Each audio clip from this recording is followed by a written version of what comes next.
And అందరికీ నమస్తే. నేను మీ సుమిత్ర. ఈ వీడియోలో బీట్రూట్ తోటి బజ్జీ ఎలా చేసుకోవాలో చూద్దాము. దానికోసం నేను ఒక హాఫ్ కప్ వరకు శనగపిండి తీసుకున్నాను. అందులోకి 2 స్పూన్స్ వరకు రైస్ పిండి వేసుకుంటున్నాను.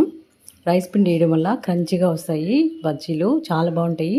టేస్ట్కి సరిపడే సాల్టు, కొంచెం అంత వంట సోడా, కాస్త మిరియాల పౌడరు, కొంచెం కారం వేసుకొని ఇవన్నీ బాగా మిక్స్ అయ్యే విధంగా మిక్స్ చేసుకొని వాటర్ వేసుకొని బజ్జీ పిండిలా మిక్స్ చేసుకోవాలి. మిక్స్ చేసుకొని పక్కన పెట్టుకున్న తర్వాత ఒక బీట్రూట్ తీసుకొని చిన్న చిన్న స్లైసెస్గా కట్ చేసుకొని పెట్టుకున్నాను.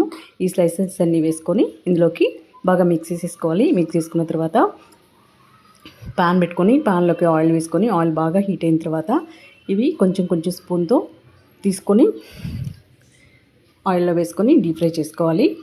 అంతే అండి, ఎంతో టేస్టీ అయినా బీట్రూట్ బజ్జీ రెడీ అయిపోయింది. చాలా బాగుంటుందండి, హెల్త్కి కూడా చాలా మంచిది కదా. తింటుంటే ఎంత బాగుందో అది తింటేనే తెలుస్తుంది అనమాట. చాలా బాగుంది. మీరు టేస్ట్ చేసి ఎలా వచ్చిందో కామెంట్ సెక్షన్లో తెలియజేయండి. Thanks for watching.